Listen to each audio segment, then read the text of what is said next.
play the music. Okay. Okay. There we go. Nice. We're going to mute everybody and play some opening music. So if everybody would mute themselves.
That was Doug, Margot, and Jamie LaSalle with today's opening. Wow.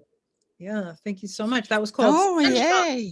Sunshine, Sunshine. Just what we needed, right? Oh, beautiful. Thank you. Brava, brava, brava, brava, brava.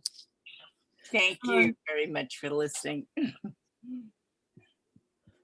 So today's Faith Plus Works is going to open with a welcome and chalice lighting from, and just to clue you in on the direction our congregation is going, we asked people who were leaders of us to be the lay leaders of our congregation and lead various parts of our ministry.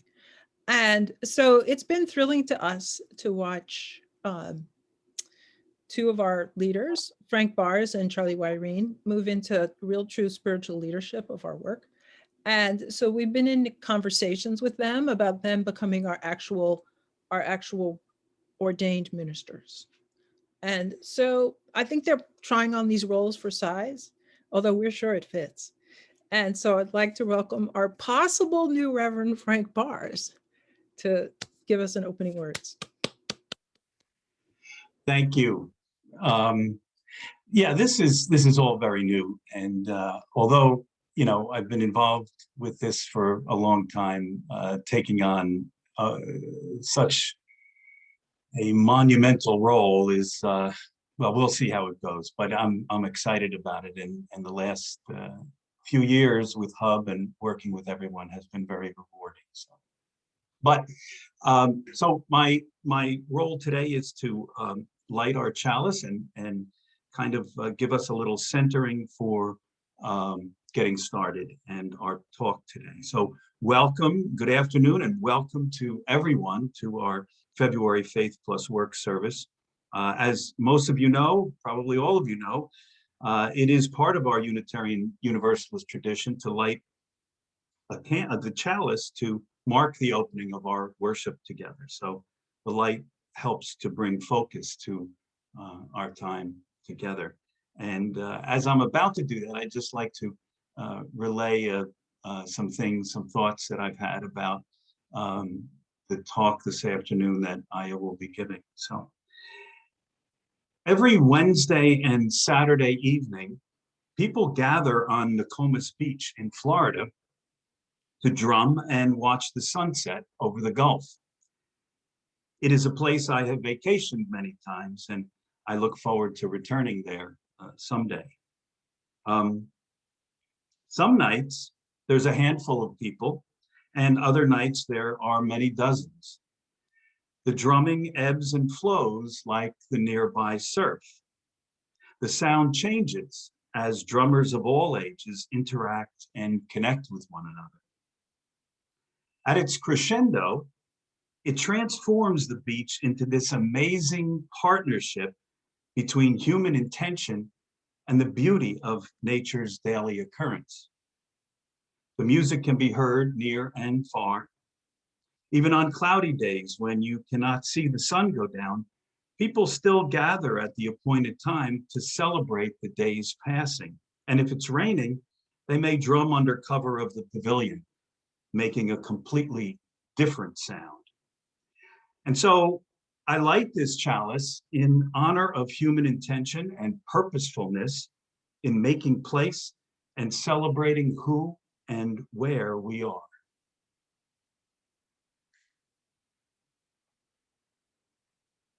Thank you.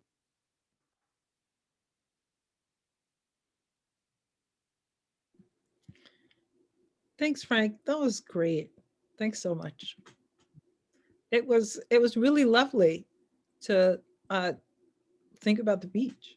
Sun's shiny and there's beach, which means maybe the snow will go. And we can go to the beach. And the snow should go and take the COVID with us, with it, and we'll go to the beach without the COVID. Okay. So we're thrilled today to have Ayako Maruyama speaking to us on Faith Plus Works. In fact, we're thrilled to have Aya any day because she brings with her such good spirit. There's some people saying cheers behind you, Aya. It's really great. Such good spirit and such creative energy. I just want to give you one example of how instantly she just takes what's right in front of her and thinks how to make it better. So on Sunday mornings, we have a TV club. And if any of you are interested in K-drama and want to join TV club, just, message me on the chat. Love to have you come. We're watching Crash Landing on You. And we were talking about the relationship between the Army base, this market and set of apartments, and the soldiers' housing in North Korea. And we were agreeing we couldn't really visualize the relationship because there's clearly some woods, but how does it all work out? And this is all related to the DMZ, South Korea, very complicated. So Aya said, we need a map. I could make a map, and then I could post it on fan groups, and get other people's ideas about the map. And pretty soon we'll have a geography of this whole thing. So I was just blown away by the idea that, wow, we do need a map. And then we would understand how all these things were in relationship. And that's just Aya. Aya just listens to the conversation and she like sees the missing piece and she sees how it could be filled. And she has all these ideas about like, I mean, really, there's a worldwide audience of Crash Landing on You that needs a map. And pretty soon they'll all be participating and it's going to be fantastic. And that's Aya. So I'm really honored to invite Aya to share her thoughts on Faith Plus Works. And just to say a little bit about Faith Plus Works, when we were 5 years ago discerning what to do with our congregation, which was getting to be a bit small, I started to think about St. James' comment that faith without works is dead. And it felt to me that not that people didn't have works, because everybody in the congregation had works, but we didn't have any work that we were doing together that was our work. And I thought we should have work that we do together, and maybe that will be how we will rebuild. So this idea that we had faith and we had work, but we're going to put them together, has been what has inspired us, and been a wonderful, wonderful experience over the past 5 years to invite friends and neighbors and people we admire to come and speak about how they put their faith and their works together. So Aya, thank you so much for sharing your good thoughts on this. Thank you, Mindy, and thank you, Frank, and thank you, everybody, and Holly for organizing this and inviting me and having me. I will be going as the Spirit moves me, and have a couple of stories and images to share with me. My friend Maria, my mother-in-law, Lori, and Liam. And I am thinking about, well, I would like to share a couple of stories, especially as I framed it in the little blurb about what are our inner compasses. And since meeting U of O and thinking about finding what we're for, how does that come into play, especially now when we feel in many ways like we're at many crossroads and at many foggy moments in the forest. So I hope it's an opportunity that can also open up nourishing ideas for you in your journey as I share a little bit about mine. And as I talk about where I'm coming from, I also wanted to acknowledge where I am. And for many months now, we've been with family here in New York, place where Liam grew up, my husband Liam, and you know, to be born and raised in one place and like know these woods and be in the midst of Seneca Lake up here in the Finger Lakes is really special, and just I think one of the more, probably the best thing from the pandemic is just to be able to spend these tender days, tender moments, and so much time here, even though there's so much unknown. And also a place where, you know, your family has spent so much time here and thinking about family down the road, and learning more about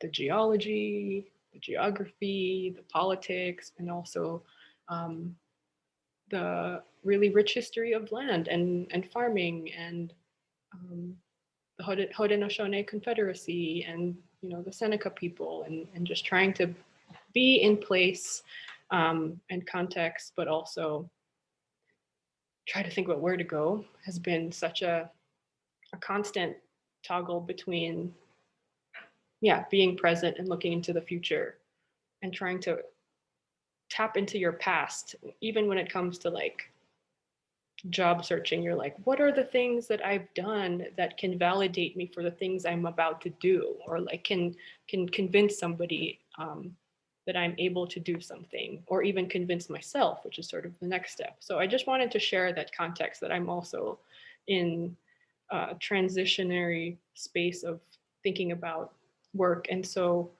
when the shutdown happened, we were in Providence, Rhode Island, which is where I know Maria from, and a really important space that has nourished us so much, you know, going to school there, building community there, and also starting the lockdown there almost a year ago.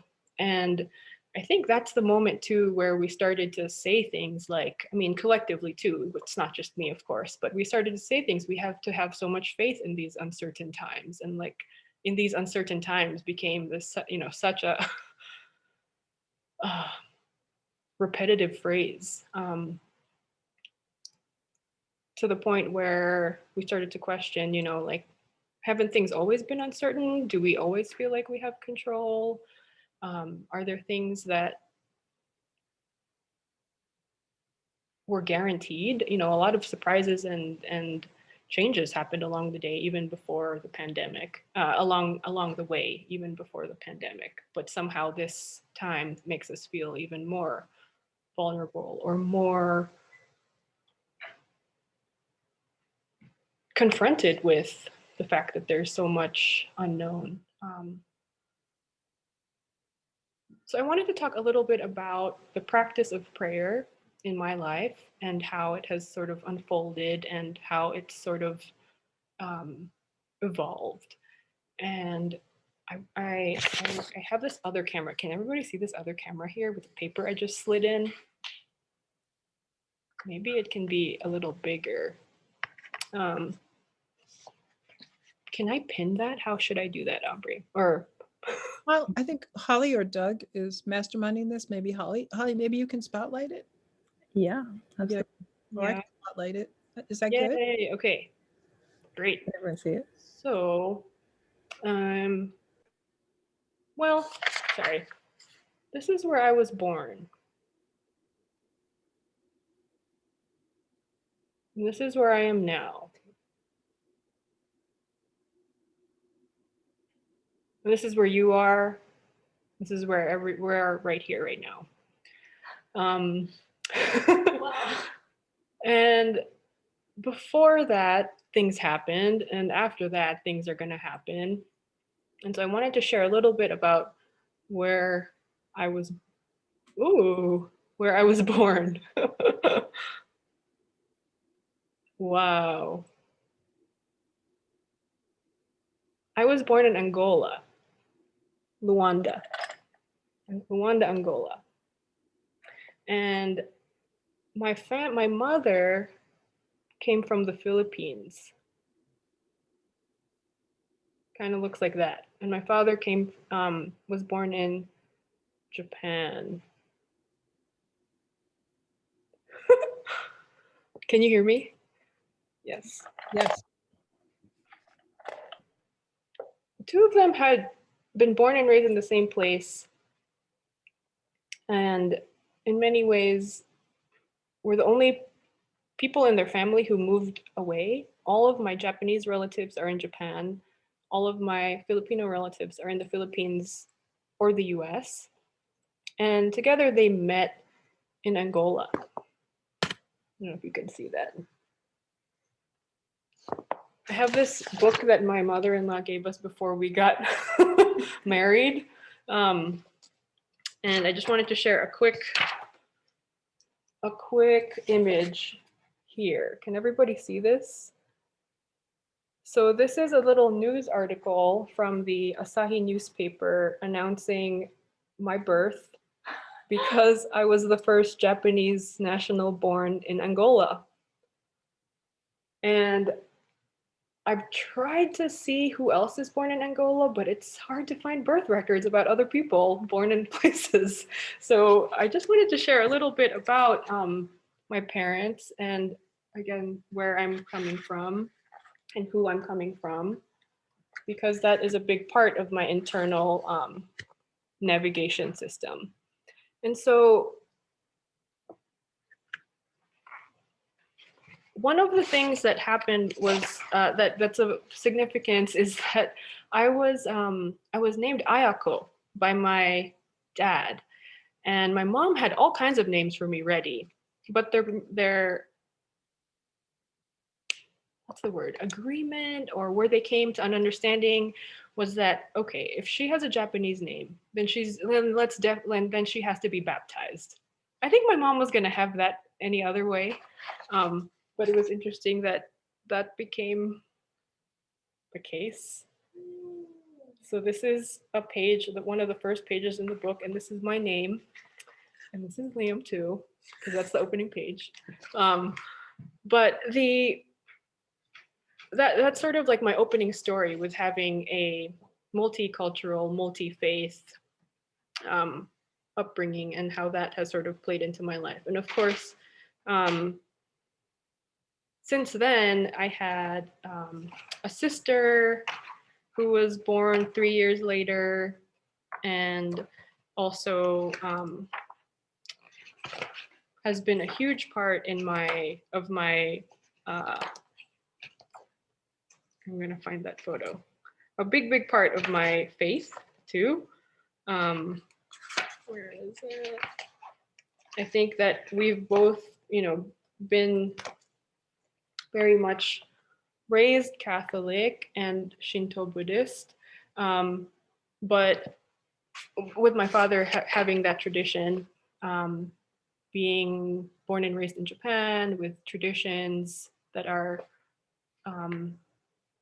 very much more traditional and customary than faith-based, I think, for him. And even just my observations or like assumptions of that growing up, and even now, are still my own. I don't know how it plays out, and I know that there are nuggets and oceans of wisdom that come out of things my father says, or things that I didn't really know were his own navigation systems. And so being raised Catholic, but not in an intense way. My mother was very much like born and raised Catholic, went to Catholic school in the Philippines, knew that she wanted to give us the gift of faith, but not so much so that it would deter us in ways that it deterred her. And so I think too, it makes me think about how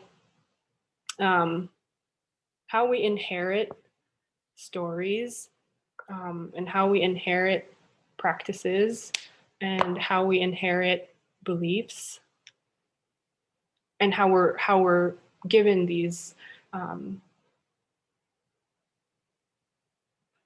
I call them gifts of faith, and how they become their own after we live through them, we reject versions of them, we meet God in different ways, so I wanted to start with that. My next piece is just I have two more pieces that I wanted to share. My next piece is just a poem, and also a prayer, but it's about the first prayer. I can remove the spotlight from this for now.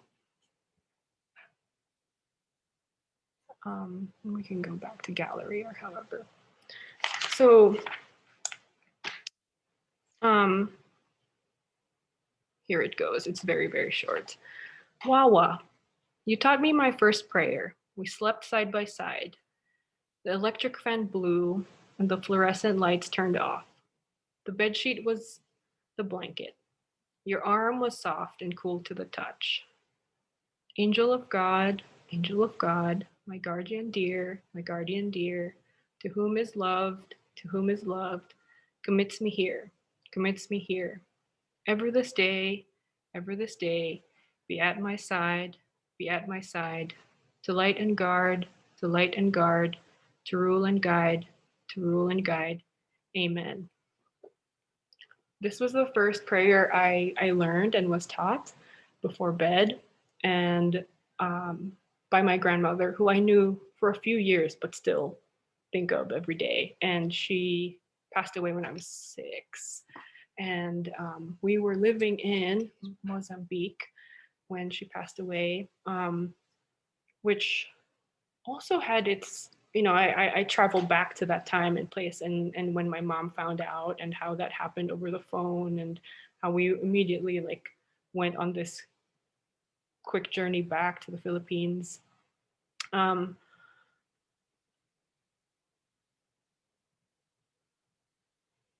Sometimes I think about time traveling, and I mean, some of you know this also, and through the act of drawing and stories and time traveling, and even playing with this idea of time. I don't know how, like I knew her for such a short amount of time, and still feel like she's here. There were stories too after that of, like, you know, seeing white butterflies, or smelling candles, or things just emerging from the world that would enable me to, or signify to my mom and her sisters, my aunts, that, oh, she's here, that's her. And so to be able to sort of access this prayer, or access these memories, or know that those who have passed are still here, gives me a lot of faith, again, that moving forward is not something just for me to do, but moving forward is something I'm doing with and for my ancestors. And so what is it that I'm carrying forth, or what is it that I'm creating, or what is it that I'm working on or manifesting, that's not just part of my role in this world, but it's an accumulation of energy and intentions and dreams that came before me. So this next drawing that I wanted to share was actually a really simple, I'm going to go back to my little camera here. It's this, and we'll get to this. It's this really simple comic book drawing exercise by an artist named Linda Berry. Can you all see that? And it's a really fun, it's a really fun exercise, and anybody can do it. Any of you can do this when you're bored or thinking about it. The act is to draw a skeleton without looking. So it's called a blind contour drawing. You're not really looking at the paper, and you're just doing it by feel and by memory, but you have to do it with 3 different colors. And that's it. That's the whole assignment. It's really simple. But by doing that over and over, or just with any other drawing, especially the human skeleton, it did make me think about, again, this born now, later, before, right? Like, what is in my body, and who am I carrying, and who will I carry, you know, like, how does that continue? And what will they inherit? What will they inherit in their bodies? What world will they inherit? I really sort of, this assignment, this little simple drawing exercise really struck a chord with me, and it made me think about these lines through time, and what's embedded in our bones. The last thing is, before I hope that, you know, we can talk about it a little bit, is that one of my grandmother's favorite songs was "Make Me a Channel of Your Peace," which is a song after Saint Francis of Assisi's prayer, which is about being a channel of peace, or an instrument of peace. And I think that has carried through in the decisions I make, whether it's day to day, or for a job, or a thing to do. Like, is this going to bring peace? Is this going to, can I use my time and energy and skills towards this? So I will end with that. It's very, very simple. And I wanted to share some drawings, and I wanted to share some images. And I'd love to hear any questions. And continue to draw with you with whatever time we have left, or move on. The image, like what the different colors represent. The different colors represent, they're just primary colors. They're just colors chosen by the artist Linda Berry to do the exercise. Okay. So it was, again, just like red, yellow, blue. They don't have a significant meaning for me. But it does, in terms of like red means this, yellow means this, but the layering of it made me think about the different moments of time. So I'll pause there. Thank you so much for listening to my stories and inviting me to articulate this. I don't think I told Mindy and Holly this, or I've never been asked to talk about my faith and work. And having gone to 3 and just joining you in your congregation and this online space has been, in the past, you know, with Leslie and Winston was really, really special. So thanks for having me and listening. Aya, the drawing that you did would be comparable for me with my eyes open. I mean, it was that good. But so was there any analysis of that drawing? I mean, not to like dig too deeply into it, but if as you're drawing your body parts and not looking at the drawing, was there any kind of, what came to mind? I mean, I think I would probably have parts all over the page, and I'm wondering what that says. Well, it's also about speed, like remembering that you are at this part. I don't know if people can see my hands in the other image, but like, and like going back and forth and just like tracing back a little bit. So I guess I'm responding with a technique, but that also, I think, speaks to hesitation and confidence, or just playfulness and just diving in.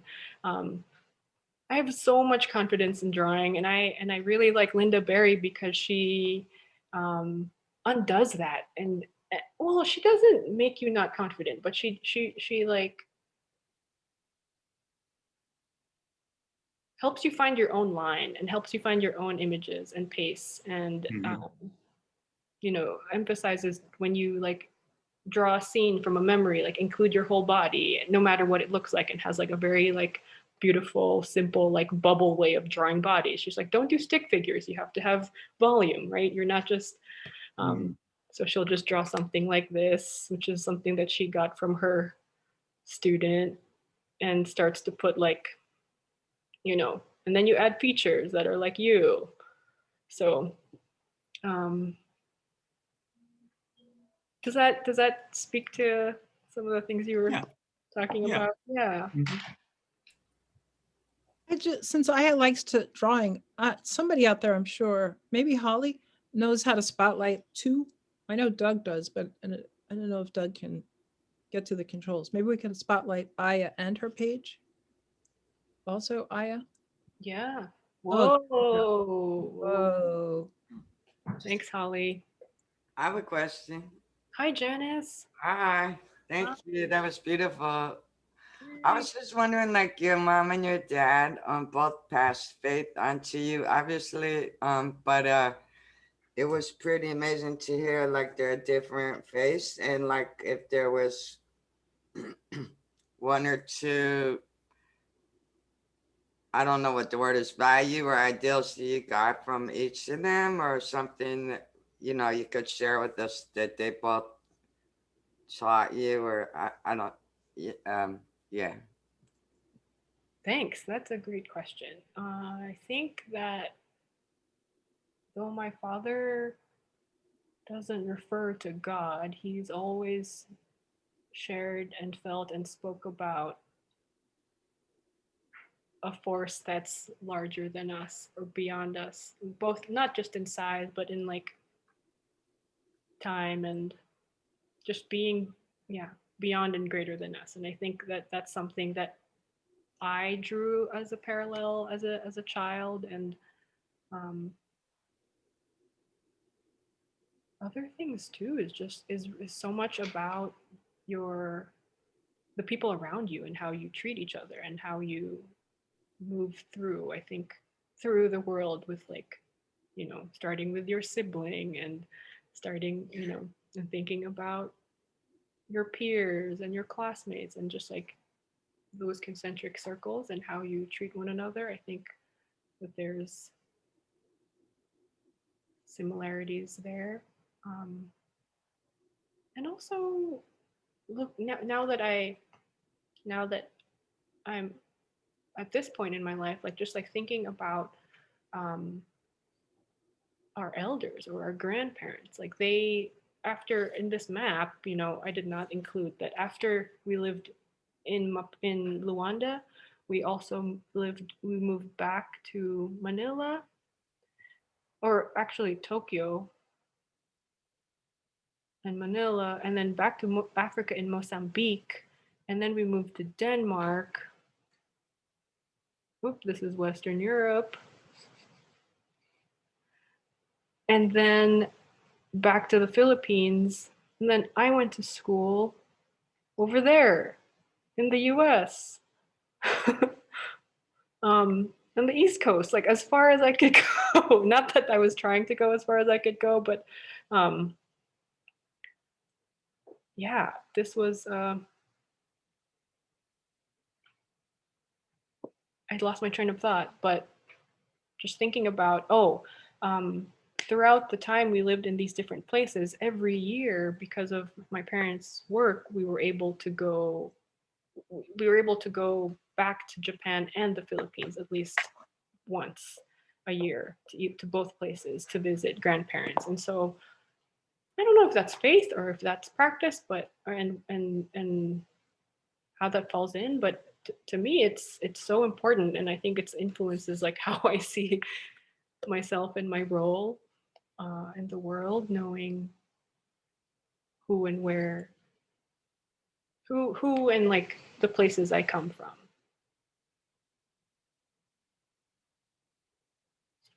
I'm gonna look at the chat. Oh, thanks, Nooper.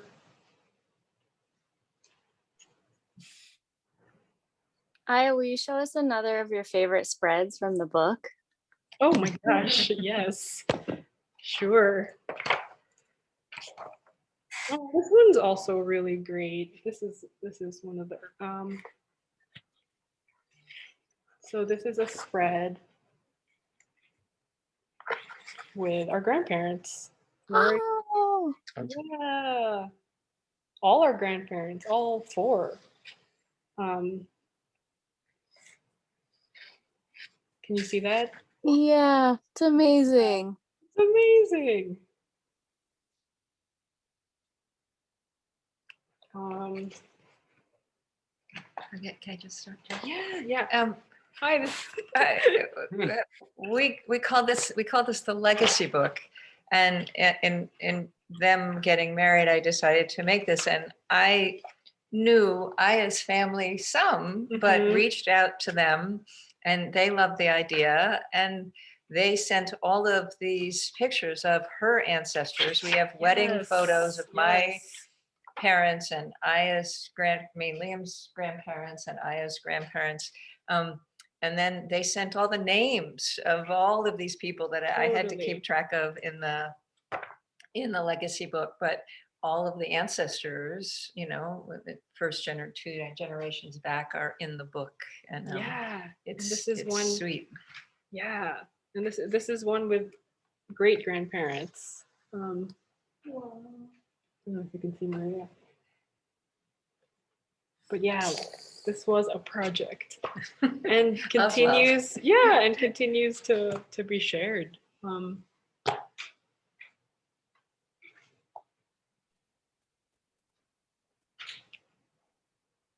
Aya, when you think about being an instrument of peace in your work, do you think about that in the way you were talking about what you learned from your dad about how you treat other people, or is that something you also find in work by yourself?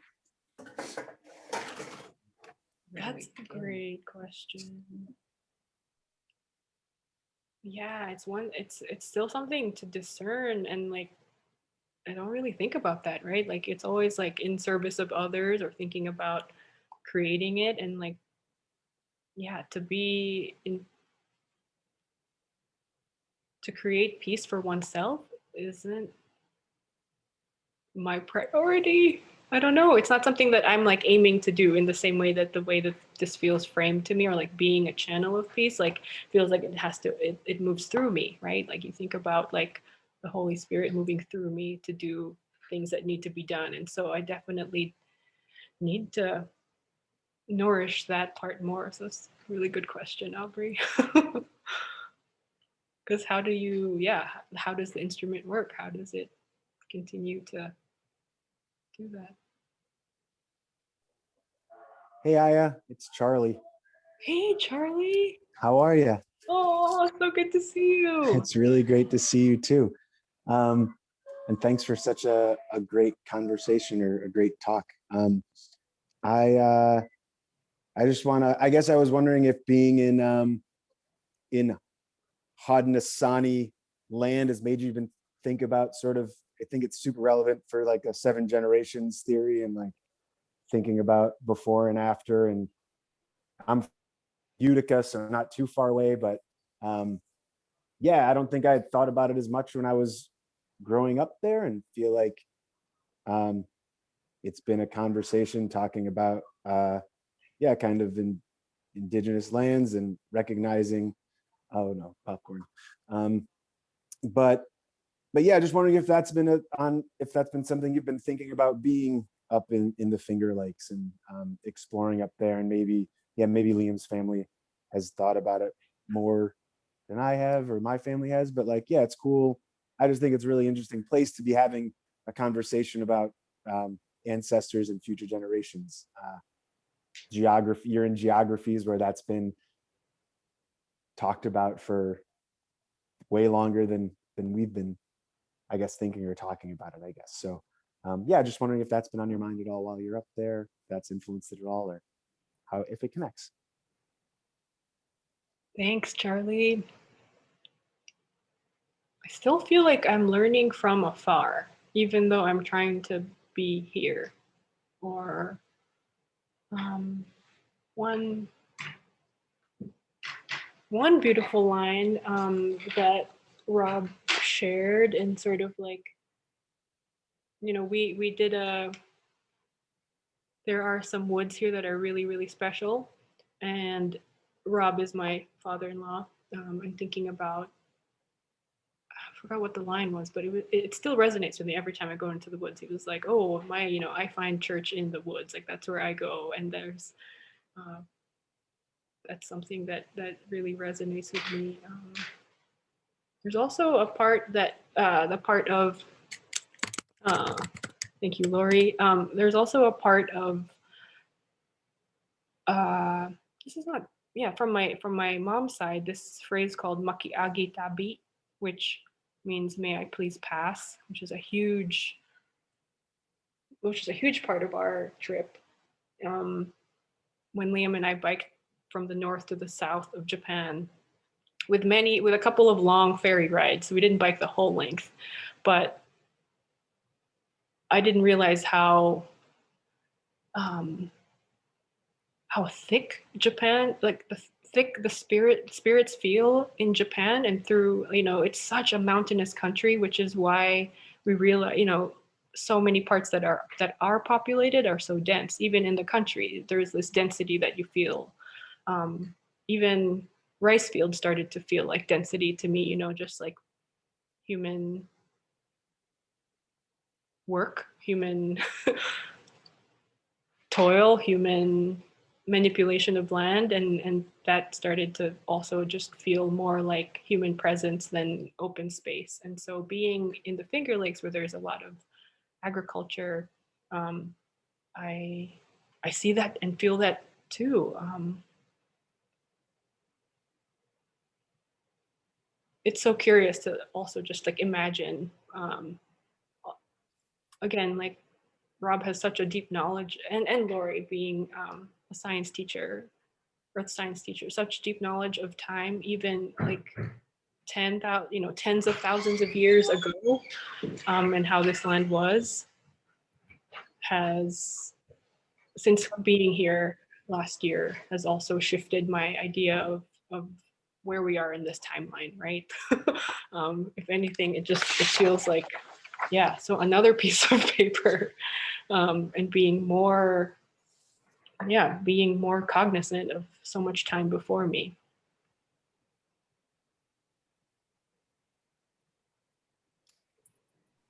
Yeah. Thanks. Oh, sorry. I wanted to ask you something. Thank you very much for your talk. What your talk does, as I hear it, it opens up the whole area of, this is what I think Charlie was mentioning too. It opens up the way of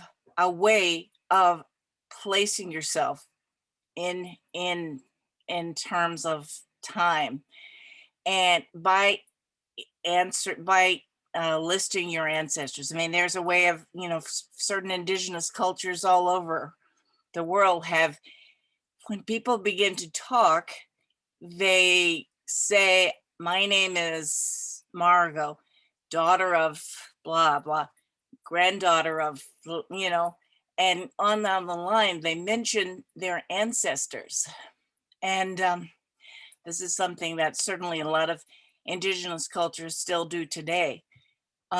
So what your talk does is it just shows the importance of placing oneself in the context of a long line. We're here in relation to what has gone before and what will come after too.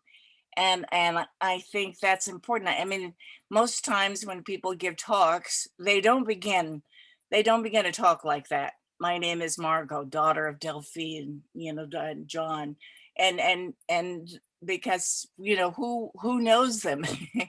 But in smaller societies, people would know these ancestors, know these people, and they would know then more about what you've come through and why you are the way you are, perhaps, and what you're doing is related to where you've come from. So thank you for that. I mean, it really it highlights perhaps the reason that that this is so important, that we remember that our ancestors are here. They're still here. They're here through us, which is, of course, what I believe. So thank you. Thank you, Margot. Mhm.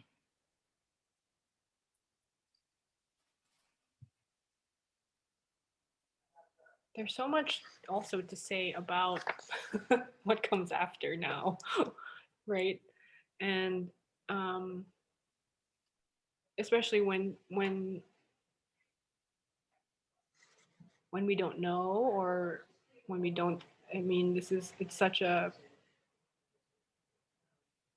such a crazy world, but it's also, and we think about the work we need to do and how to contribute, and all of these sort of time sensitive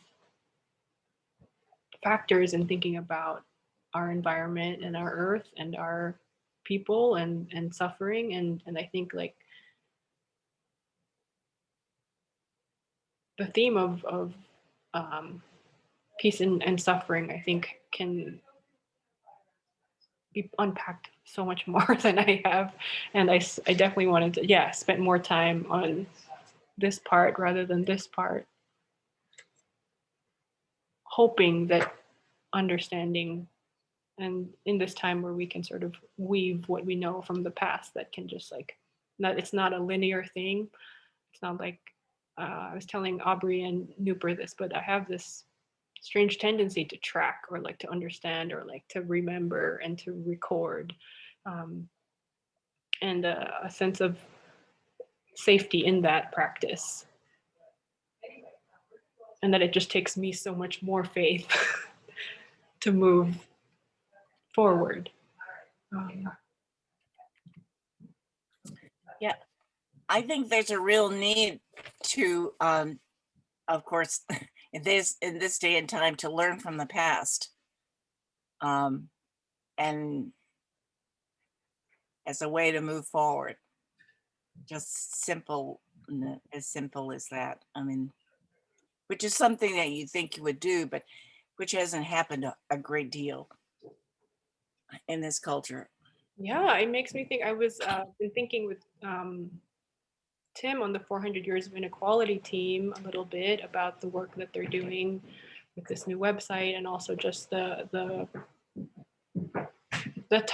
frame of mind this really beautiful website, which is more of an experience, brings me through, and will bring all of us who get to experience it through, is just really, really powerful, both in looking back and thinking forward.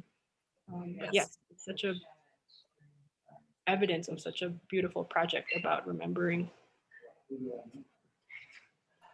Yes, it is.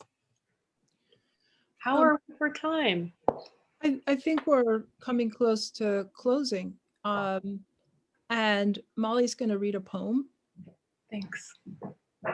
We could unspotlight you. Thank you so much, Aya. That was incredibly beautiful. We could put Molly in the spotlight. Thank you away, so Molly. much, Aya. This is our closing poem, which is When I Am Among the Trees by Mary Oliver. When I am among the trees, especially the willows and the honey locust, equally the beech, the oaks, and the pines, they give off such hints of gladness. I would almost say that they save me, and daily. I am so distant from the hope of myself, in which I have goodness and discernment, and never hurry through the world, but walk slowly and bow often. Around me, the trees stir in their leaves and call out, "Stay a while." The light flows from their branches, and they call again. It's simple, they say, and you too have come into the world to do this, to go easy, to be filled with light, and to shine.